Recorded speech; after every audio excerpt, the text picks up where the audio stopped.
Before the biblical God created the world, he first crafted the heavens, a celestial realm of wonder and majesty.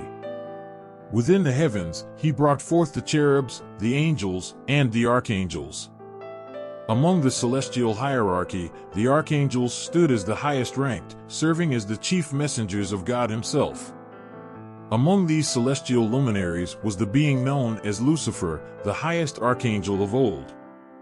Lucifer was described as the most magnificent creation God had ever brought into existence. His splendor was unparalleled, a creature perfect in every conceivable way.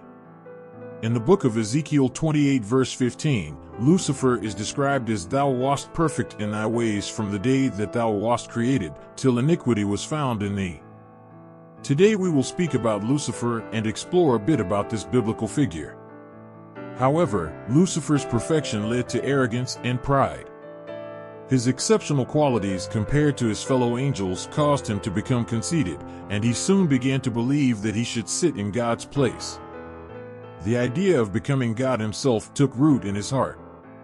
He was deemed worthy to be in the presence of God more than any other celestial being, and he arguably understood God better than anyone else. He contemplated no one better than himself to overthrow his Lord, as noted in Isaiah 14 verses 12 to 14.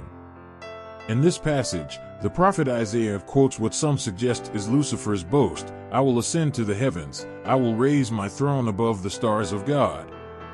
Lucifer's ambitions seemed to exceed that of God. Not only did he desire to take God's place, but he also aspired to occupy a loftier position than God. Pride blinded him and led him down a path of haughtiness and rebellion. Lucifer's pride prompted him to manipulate other angels into serving him. With his superior intellect, he successfully deceived many angels, who would later become known as the fallen angels.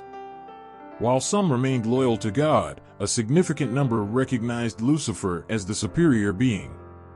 As stated in Ezekiel 28 verse 15, Lucifer had been perfect in every way, but iniquity was found in him. With a third of the angels on his side, Lucifer launched an attack on God, leading to a mighty celestial war. However, he underestimated the formidable resistance put forth by another archangel known as Michael. Unable to defeat Michael in his current form, Lucifer's self-doubt grew. At this point, he transformed into a dragon, as described in Revelation 12 verses 7 to 8. The battle raged on, and ultimately, Lucifer was defeated by Archangel Michael.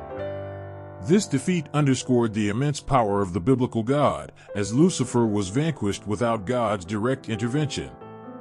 Lucifer's defeat is detailed in Revelation 12 verse 9, where he is referred to by his other namesake, Satan.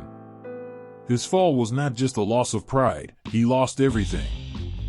He was not only cast out from God's presence, but also expelled from heaven, along with the other angels who had followed him. His glory days as the most splendid and perfect being among God's creations were over. He took on the role of the complete opposite, becoming the embodiment of evil.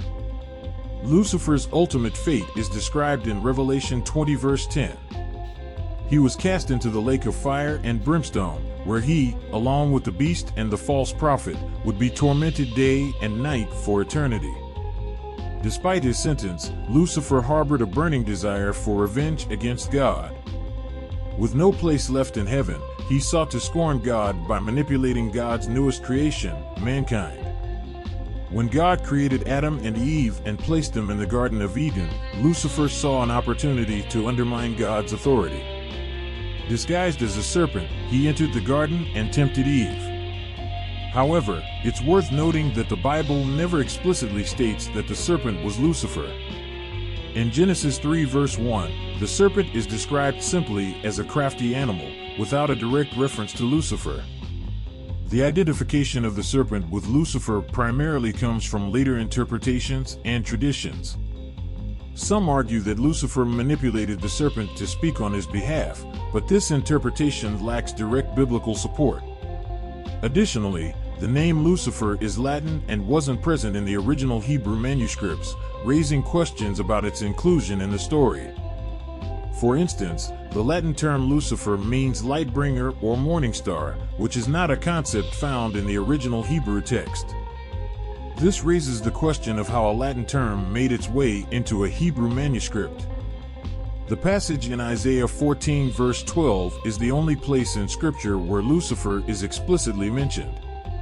This verse speaks of a fallen figure, but there's debate over whether it refers to Lucifer or a fallen Babylonian king who sinned in his arrogance, rather than an angelic figure. Some argue that the term Lucifer was introduced into the biblical narrative through later interpretations, especially during the translation of the King James Version. The story of Lucifer, whether interpreted as a fallen angel or a fallen Babylonian king, carries a profound message. It serves as a cautionary tale about the perils of pride and arrogance. Lucifer's belief in his superiority to God led to his downfall, demonstrating that overconfidence can lead to one's own failure. The story also underscores the importance of humility and respect for those who came before us, as Lucifer's rebellion against God resulted in his ultimate banishment. Whether or not the serpent in the Garden of Eden was Lucifer is a matter of interpretation and tradition, but the broader moral of the story remains relevant. Pride can lead to disastrous consequences. I see plenty of people watching the videos but not subscribing, so if you enjoy it, please subscribe. It will help this channel grow and reach more people.